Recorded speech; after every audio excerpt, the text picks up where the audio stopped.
All right. Hello, everyone. Good morning, people. Do you Um, want to get us started, AJ, and I will introduce? I will do my best. Yeah, sorry about the delay, everybody. We had some technical difficulties this morning, and our author is here on audio. Um, so the book club pick from February was "Vengeance Is Our Legacy" by MC Burnell, and with me is Alex and CB. I'm not gonna try and say Alex's last name, so we'll just leave it with first names today. I'll probably butcher it. Um, so anyway, um, for our author, if you'd like to give us the rundown of what your book is about to start off with. Sure. Vengeance is Our Legacy is a story about two extremely different people who meet, really don't hit it off the bat, but wind up kind of cast loose from everything that was familiar to them and the plans that they had made, and have an adventure together. Not necessarily meaning to. And yeah. Yeah, that's very true. They don't get along. At least not at first, no. No, no. And I guess before we dive into this book, you are a rather prolific author. Do you want to tell us a little bit about some of your other series, and I guess a little bit about yourself, how long you've been Sure. writing? I have a lot of stories. I mostly VIOL is really an outlier for me because it ended up being NA, a new adult. Everything else I write is more squarely adult fantasy. I tend to write a lot of epics. Other books mostly have a lot more narrative characters. I'm one of those people with tons of POV characters.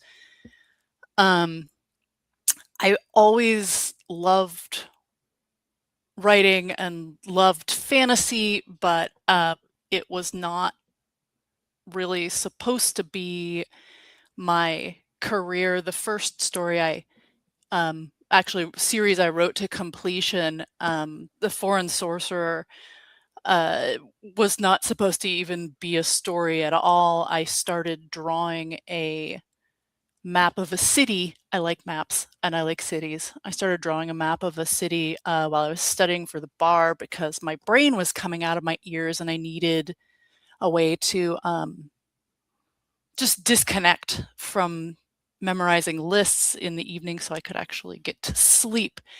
And the city just became more and more and more real until a world and then a story came out of it. So that's how I got into writing. And And how long ago was that? How many years? oh my gosh, about 15, I guess. So you've been writing for quite a 15 while years. now. Yes. Yes, actually, my biggest marathon number is the epic I just put out last year,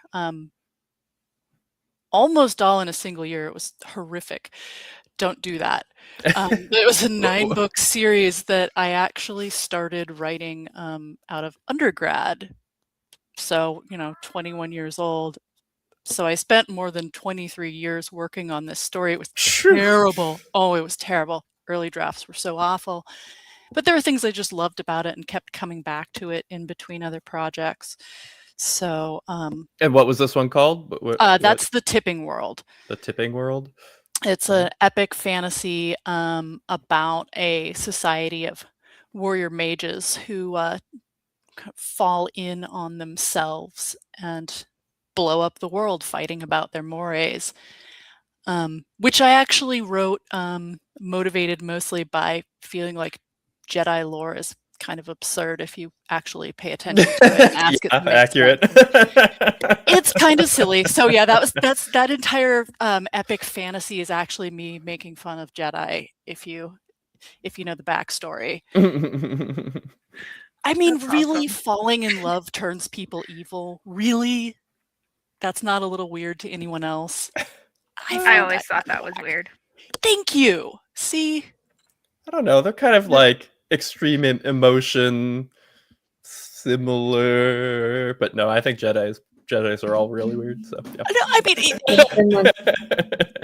it can make sense within the context of its own world, but I wanted to write a world where I took all of the most absurd things out and looked at them in light of my own principles. I mean, the stories can explain to you why it was reasonable that the defenders of peace and justice look right past the slave world and save one kid from it, but it's kind of more fun to complain about it. Sure. Very fair. Very fair. All right, so getting us back on topic, vengeance is our legacy. I guess, could you introduce us to the characters and especially how they're pronounced? Sure. Kanath is a complicated and very ambitious young woman. Her mother is a senator. Her father is a cobbler. She comes from a society.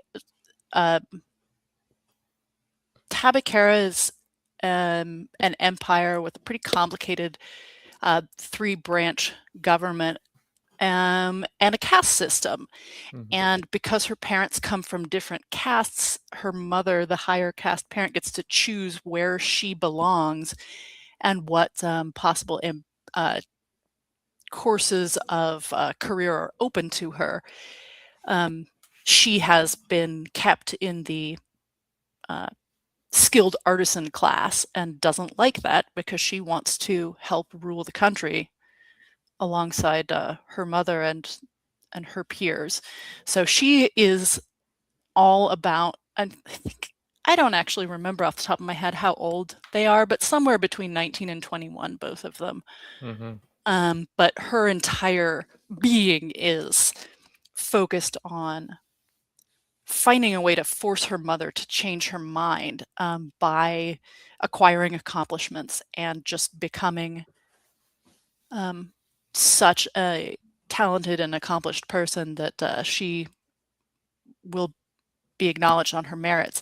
Havoc is a prince who has had some very bad luck in the last few years.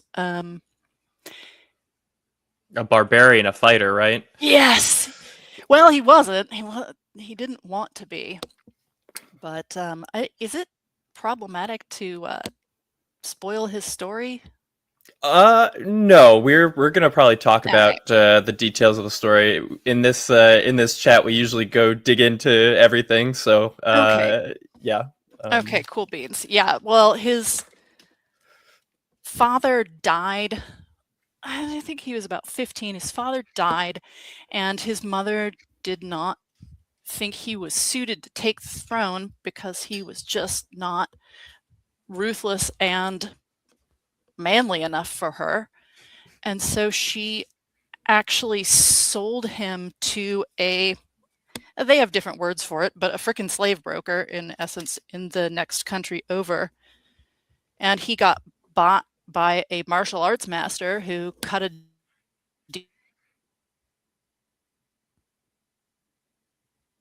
deal someday.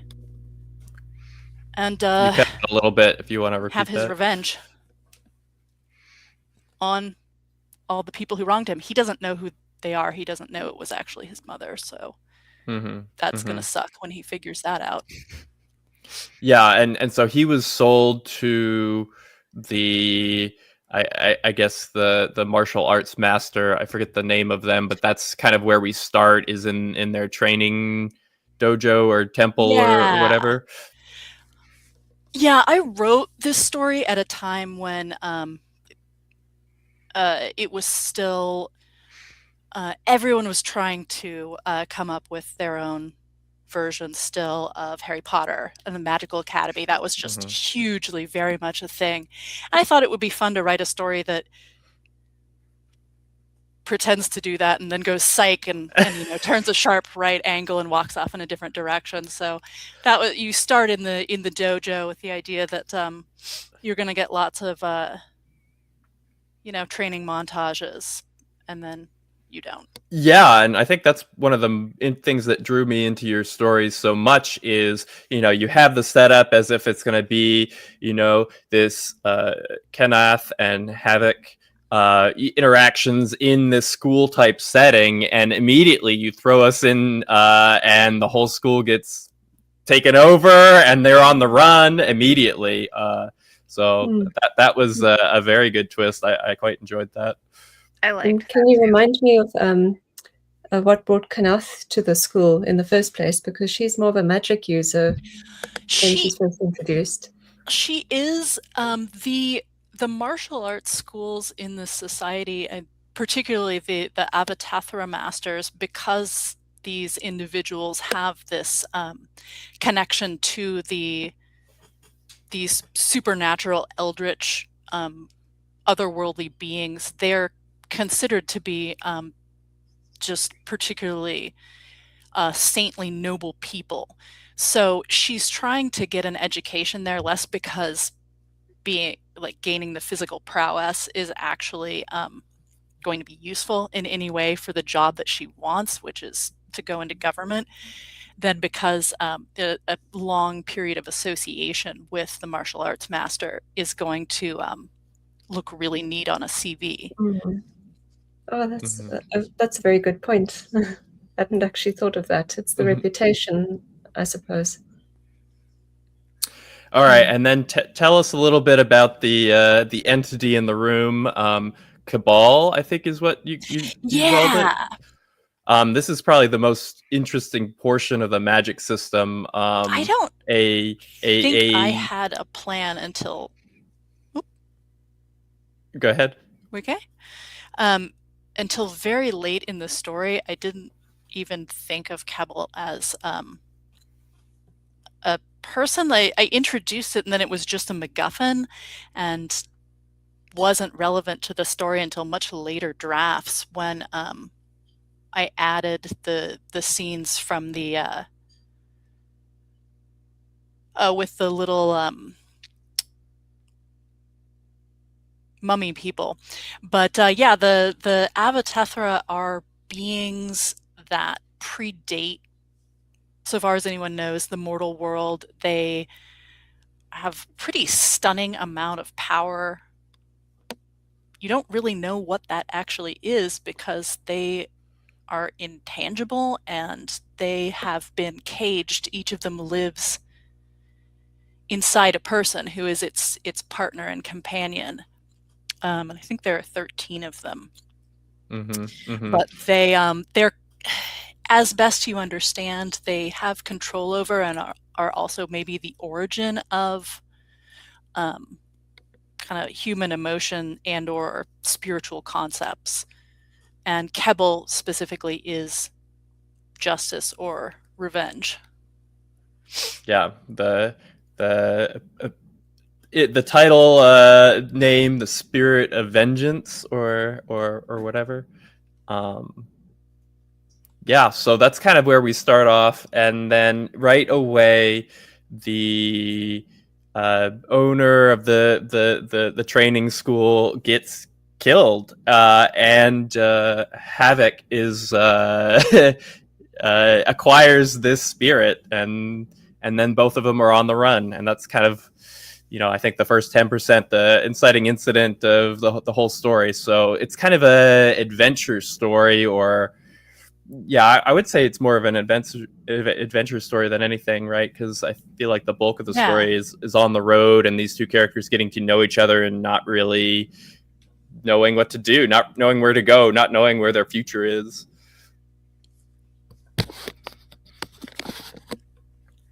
So since we kind of touched on the magic system a little bit, I felt like there was two very distinct sides to it.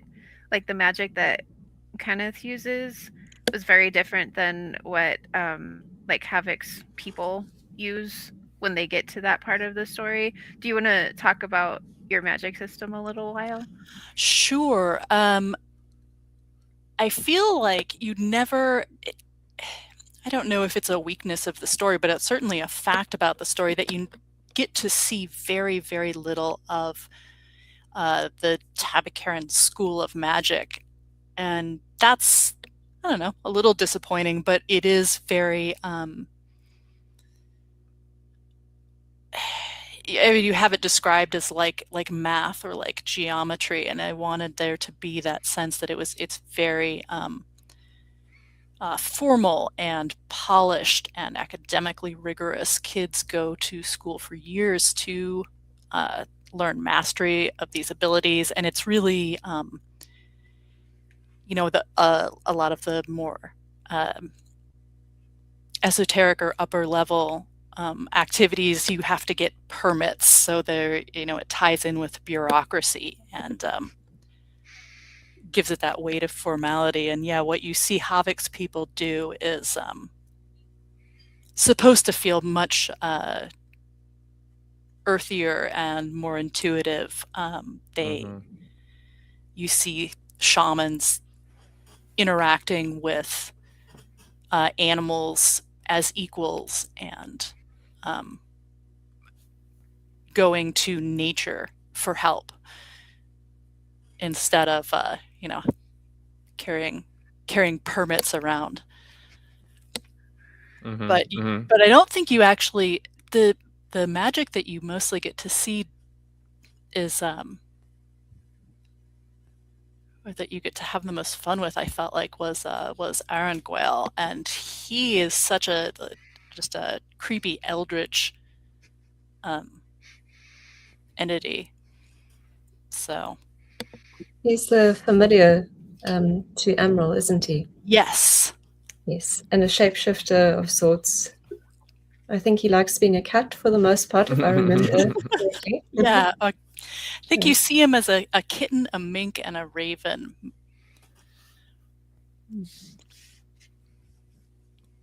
And then besides that kind of magic, you also have monsters. I think the first monster we really meet, you call it Chengu, which is an encounter by a stream where this monster kind of affected the people's perception of it, which I thought was really interesting because Havoc could not tell that it was a monster and essentially had to rely on Kanath to as his eyes to figure out what was going on, and she really helped him out of that situation. I guess you know, this world felt very mythical to me because, you know, we had all these different flavors of magic, and we had these monsters, and then these like old ancient entities that no one really truly understood.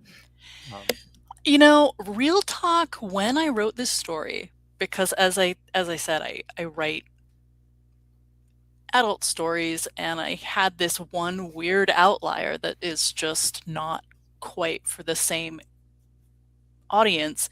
I thought, hey, well, you know, here's how I'll square that. I will just make an entire shared world where I can put stories that fit more with those kinds of new adult themes and that audience, and I'll put them all in this one really big, interesting, rich, complicated world.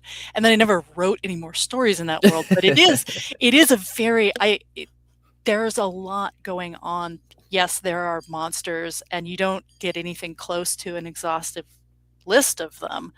You know, there are dragons. The Chegu I think of as, I mean, it's basically a siren. It's just a very ghoulish looking landbound siren. And I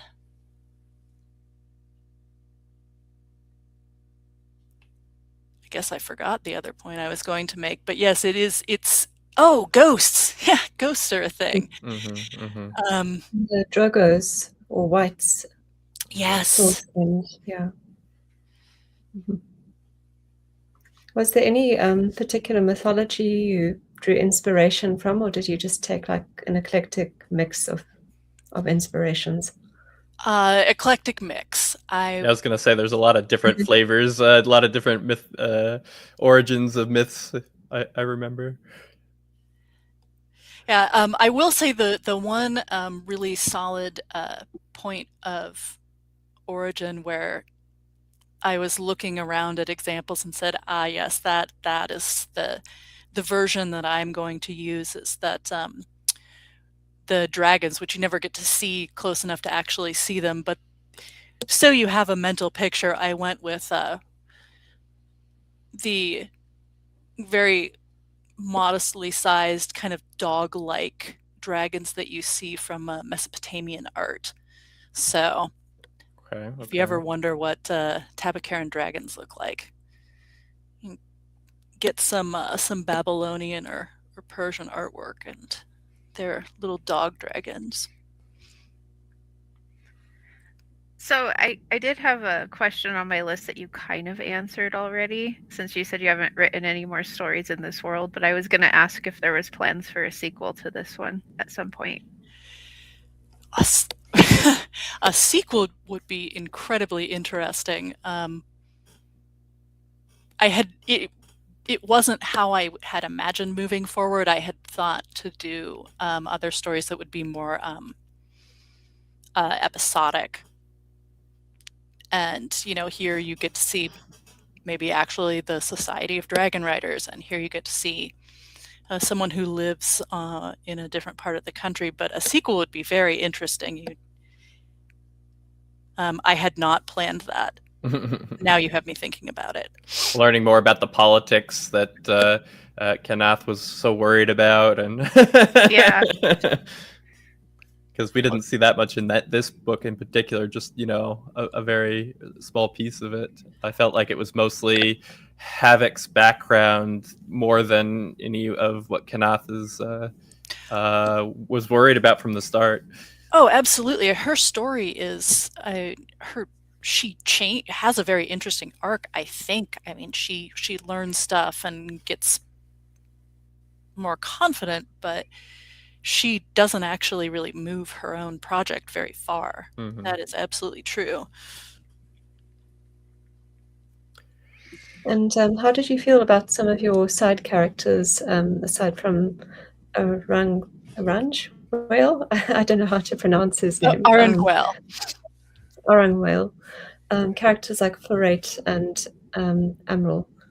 At what point did you factor them into the story?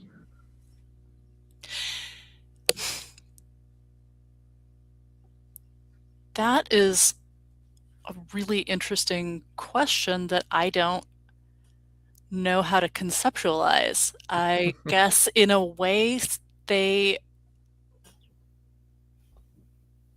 side characters are somewhat mostly a plot device to me, and they were there to help the protagonist learn things or gain skills. And they came in very handy towards the end of the book, or the final battle. Absolutely. But they were almost introduced as villains, or at least characters to be wary of. Oh,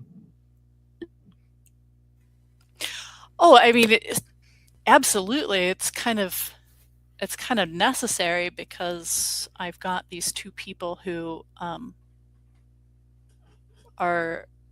have no one else at that point in time other than each other. So I think everything comes at them rather hostilely, because it helps to fuel the dynamic of them drawing closer to each other, trusting each other more, and feeling more comfortable that there's one person that has their back. But I mean, Amril, until very late in the story, is potentially an actual enemy, and that's not just a mistaken impression based on his his suspicious, weird presence out in the middle of nowhere, and that's actually something that Kanath has to negotiate with him. It's like, are they on the same side, or is she just a tool of his ambitions? Mm-hmm.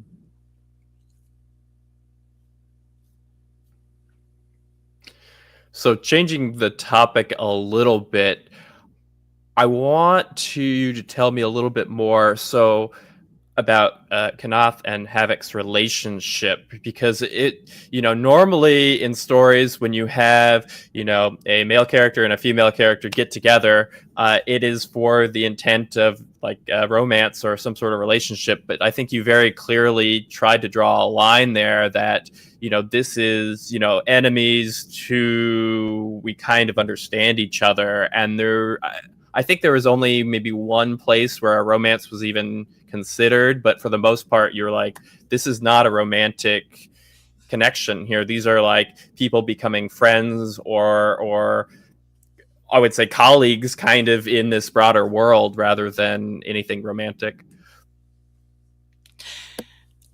Certainly, the friendship between them is to me, it was the point of the entire story. And Right. it's absolutely, I agree with you, it's an adventure story. It's got all sorts of swashbuckling, and I made a point to check critical fantasy boxes, like there's an inn scene and they take baths in an inn and then have a bar fight. Like, it's an adventure, but the friendship is the point. Mm-hmm. And I just thought it would be very fun and interesting to have a story where romance is off the table and it's two people coming to trust and rely on each other platonically. I feel like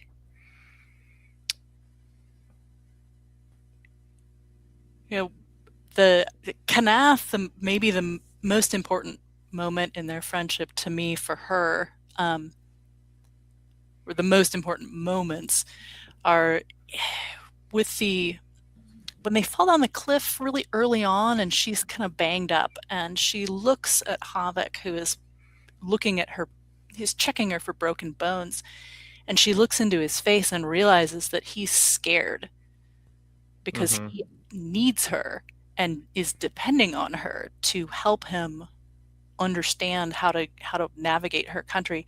And the fact that she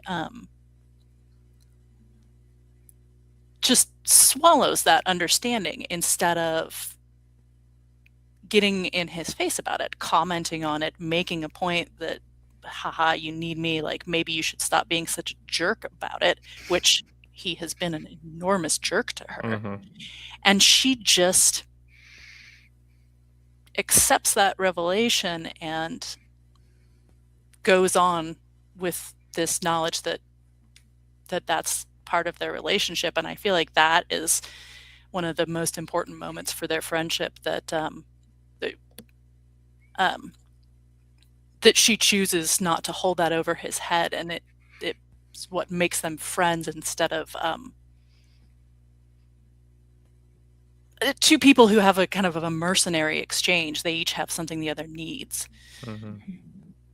Yeah, I found the relationship very refreshing. It felt very different than most other fantasy adventure type stories, because I think you leaned away from the romance, and like you said, some of the decisions by the characters and some of their interactions felt just very different, and different choices, and there wasn't this quick friendship either. It was very, very slowly drawn together.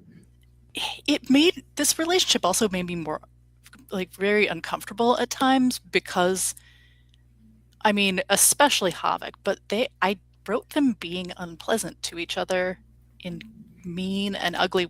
He slaps her several times, and who does that? That made me uncomfortable, but I wanted it to be a relationship that actually develops out of a bad starting place. Mm-hmm. So I think I made myself leave that in. I think it actually came across at times a bit like a sibling relationship. I mean, there's something a little bit disturbing about relationships where the love interest is like slapping someone up, but with siblings, that feels quite believable. And the way they interacted, they sometimes felt like more like siblings to me. As someone who has a sibling, I can see what you mean.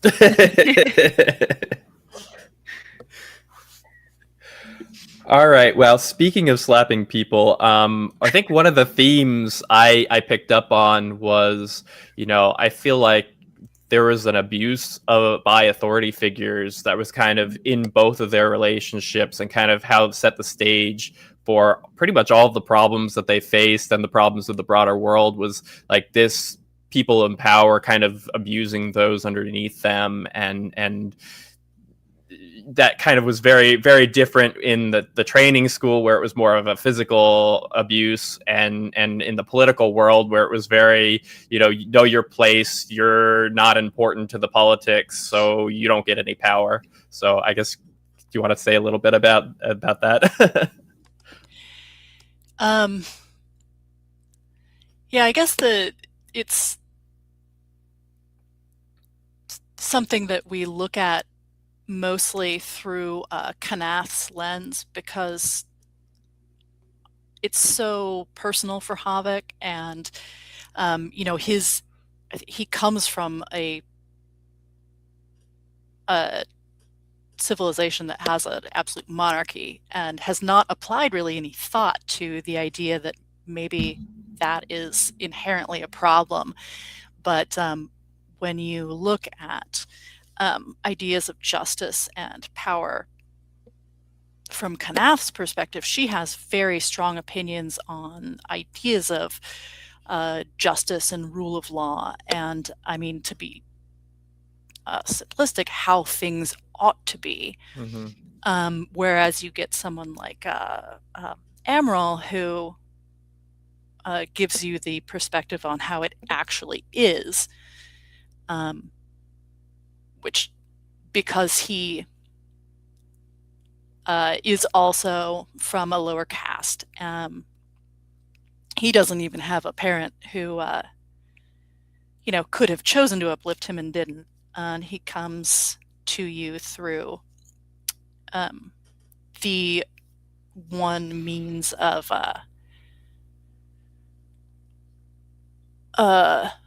betterment that's really readily available to everyone, which is military service. And he got his college degree and an advanced degree, both in magic, by basically, the Tabakaran version of the GI Bill.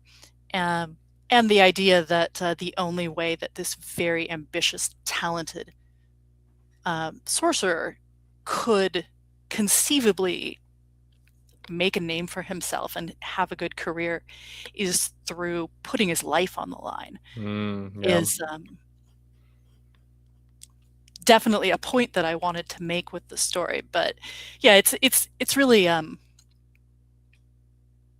it's something you see really differently, I think, between the two narrative characters, because it's all just it's personal and internalized, and it's his own family and his own life when you're talking about Havik. And Kanath wants to talk about the actual rules, the laws, and how they should be changed if they're not already working the way she wants them to protect people.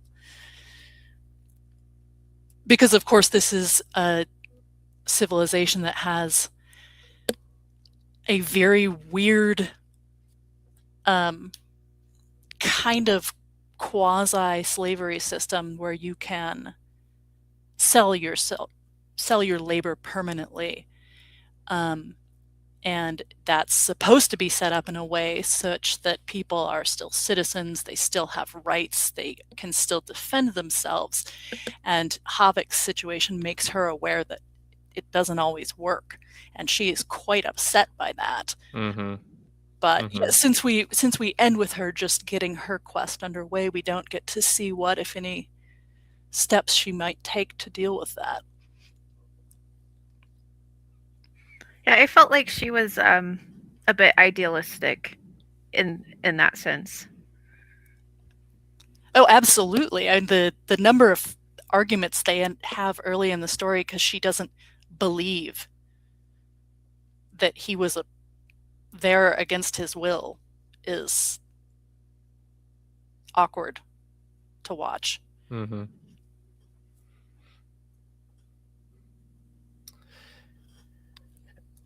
And then I would say that kind of leads into another theme that I saw throughout the story, which is I felt like you had the truths of the world, which were not actually true. And a lot of the story was these two characters trying to look past the things they thought were true, the things they thought were reality, and actually make some choices for themselves.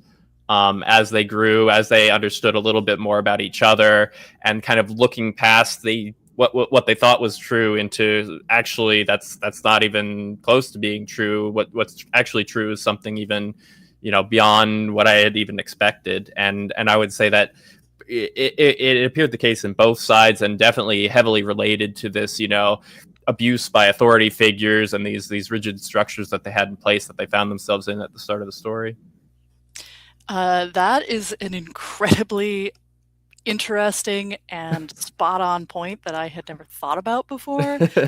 But yes, that's absolutely true. And I think, as I think on it, it's kind of the same dichotomy between them, where what Havik has to understand about his assumptions that was wrong is mostly personal stuff about how he relates to his family and how he understands himself. Mm-hmm. And with Kanath, it's the idea that the system she wants so badly to be part of is not as perfect and well organized as she had dreamed it to be. Mm-hmm. Yeah, exactly. Yeah, I had never actually considered that. Not thought about it that way. But yeah, I like the way we kept moving as well between, Havik's homeland and Kanath's. There's that contrast. I think it's twice we end up like going back and forth and just seeing how the rule of law works, what the political situations are like, how they're received by their people. Those contrasts made it quite interesting in the middle of the story.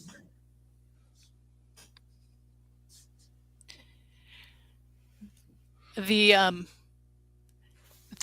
writing the scene with the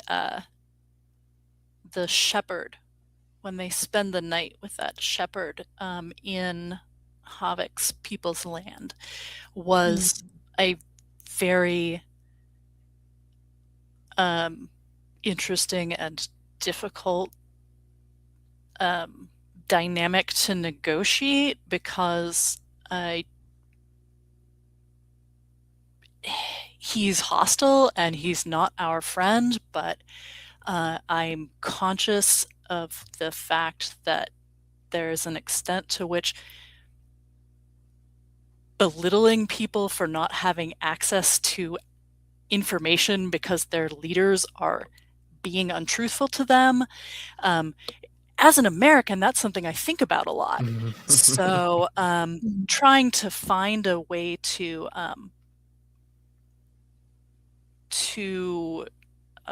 adequately show that the government of Mauritius, such as it is, the monarchs are doing some really problematical, skeezy things without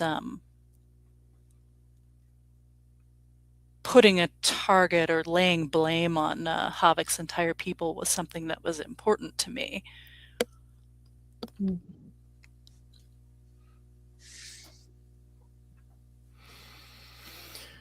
All right. Well, changing the topic one more time, I want to talk a little bit more about Cabal and the spirit of vengeance, and that's kind of what it has been labeled in the society. And I'm going to propose that I didn't think Cabal was a spirit of vengeance at all, and I think you kind of maybe tipped your hand a little at the beginning of this talk when you said, Cabal might be more a spirit of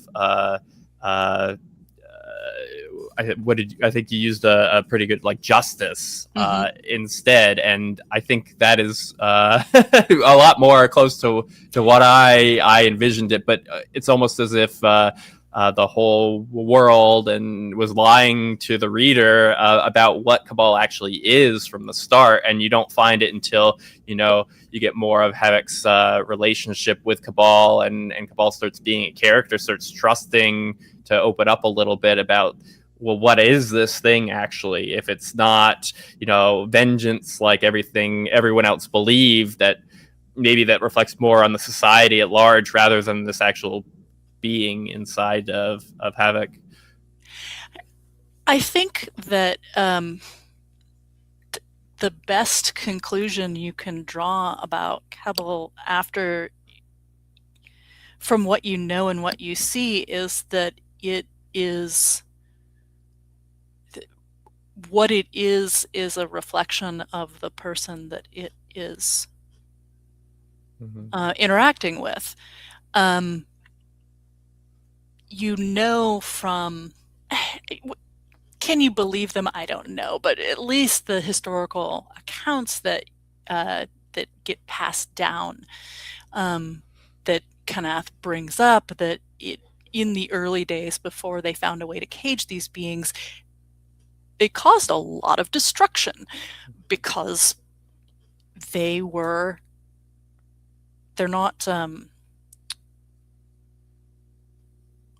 limited within a body. They could be absolutely everywhere, and one of their kind of governing principles is that they feel people's need and want to make them happy, and that's not necessarily a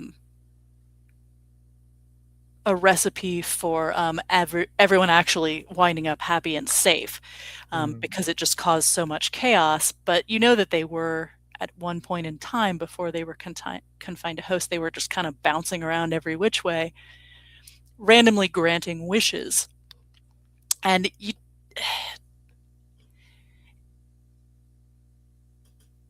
you don't know, but it's something that's kind of implied, that they don't take a lot of time and effort to judge the merits of those wishes. They just want to grant them. They just want to make people happy. So yeah, I think Cabal could absolutely be a really great sequel to a John Wick movie, if that's what the host wanted. But it certainly seems, when you get to talk to Cabal briefly toward the climax, it sure seems like it's very happy that it's got a host that is doing good with it. And I think Havoc made a very good host for Spirit of Justice, considering where we find him and the fact that he's been subject to human trafficking. Essentially, he's gone through a lot, so that gives him a certain empathy, and I guess it helps him channel that spirit in a very productive way. I think that he could have gone both ways, and I think Cabal actually mentions that itself when you get to talk to it briefly, that when it first entered him, when he became its new host, he was just filled with nothing but anger, and it was his friendship with Kanath and having someone he could trust that made him change his perspective a little. But yes, the being subject to human trafficking was a horrible experience. It also made him very angry, and I think you see a big change through the first half of the story, as he just lets that go, or at least redirects it. And keeps the empathy. Mm.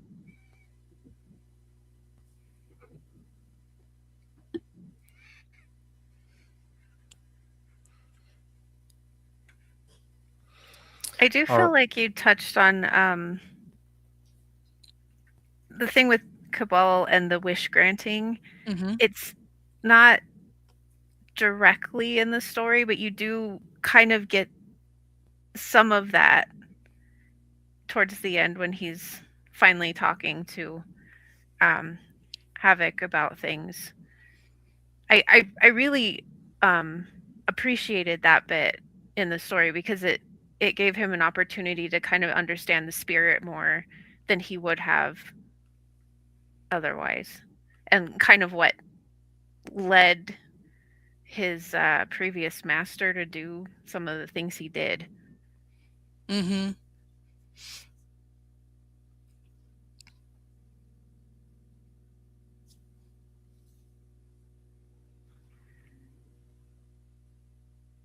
I don't have any other questions. A couple of the ones I had written down were asked by others. So if anybody else has more. No, it's good. It's good.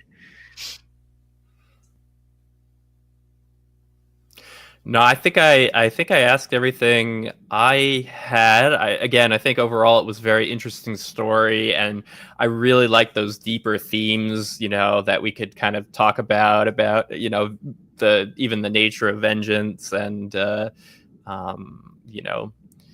those I think were what really drew me into the story and why I rated it so high when I did. I think it was over a year ago now when I read this, but really enjoyed that. I guess MC Burnell, is there anything else you want to say about this story? Otherwise, do you have another story? What's the next thing on your roster? Is there anything you're going to be publishing soon, or anything you want to shout out before we wrap up? Oh my gosh. Well, I got one last thing I'll say about Vengeance is Our Legacy is that I was never going to publish it, and my mom asked me to. So if you liked it, thank my mom. Thanks, Mom. I've got something new that I hopefully will be able to release this year, pending coming up with a name for it, which is always very hard for me. I'm writing an urban fantasy that actually, huge departure, half takes place in what is basically modern Earth. Very big change for me. There is a secondary world. It's full of fairy people, and magic on Earth is just another extraction industry. So that sounds really interesting. Extraction in what way? Like they draw their power from Earth, or? No one actually knows what mana is, and it has only been appearing for the last 80 years. Obviously, that's some foreshadowing. But it is when it is mined out of the air. We'll just go with that for now. It gets mined out of the air.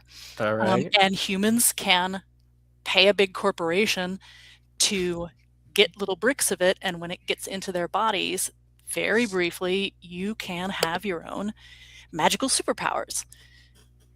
That's pretty cool-ish. It's not, I mean, you keep having to pay for it, and it's not necessarily super useful to have extreme speed for 20 minutes, but it's the new gimmick, so it's a big deal. And my the human protagonist is a lab tech at one of these companies who is really a average Joe wage slave. She's not in love with the system, but very much married to continuing to get paychecks that allow him to pay his rent and live his life. Very relatable. Yeah. Yeah. Yeah, he's every one of us. He's got a lot of thoughts and feelings that he keeps to himself because his boss monitors his social media, and just a guy trying to get by and not rock the boat. When one of his fairy coworkers turns up dead under mysterious circumstances,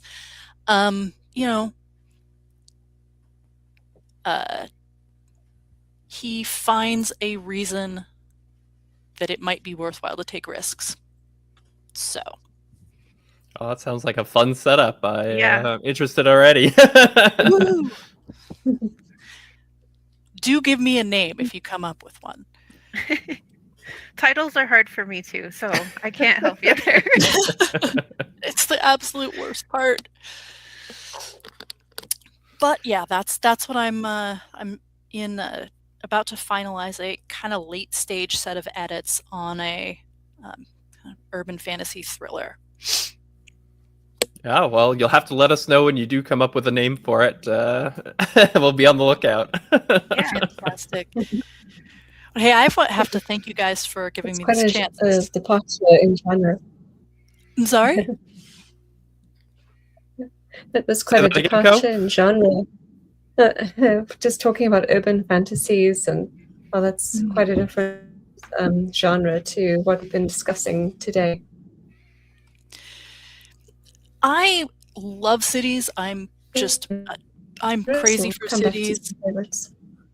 So even on a lot of my secondary world fantasy takes place in big urban centers, but this is the first time I have made up a city that I got to make a transit map for.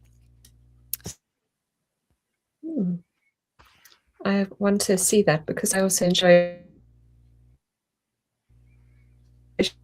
maps. Co, you're breaking up a little bit.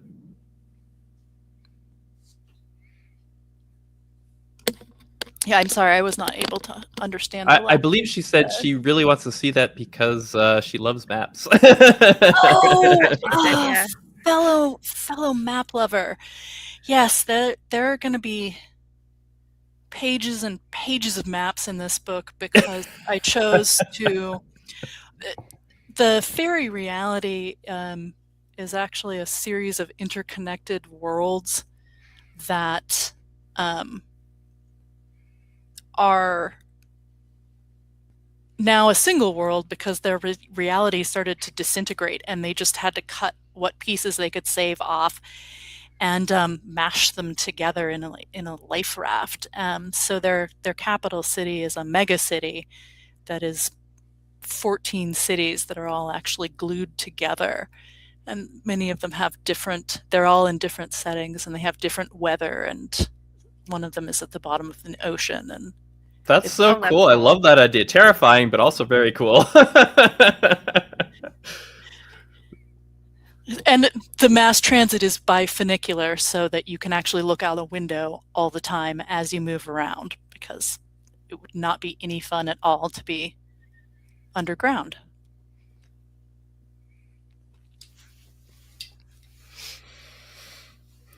All right. Well, I think Ko's having a lot of connection issues now, so maybe we should wrap it up. But I think you had something you wanted to say, MC Burnell. Yeah, I just wanted to say thank you so much for giving me this opportunity. It was really fun to talk to some people about one of my stories, and yeah, super neat. Thanks for joining us today. Yeah, it was great to talk to you finally. We were kind of online friends and never have spoken in person or on chat or anything. So absolutely. It was good to meet you. It was nice to meet you as well. Yeah, well, yeah, I had a lot of fun, and like I said, I really enjoyed Vengeance is Our Legacy, and I know I've read one other of your stories, The Spider's Friend, so I need to finish that series as well. But you've got a lot of good books out, so if anyone wants to check out MC Burnell, highly recommend. Me too. Well, thanks everyone. Well, thanks so much. think, Bill, if you're there, you can go ahead and end the stream. Thanks, everyone, for joining.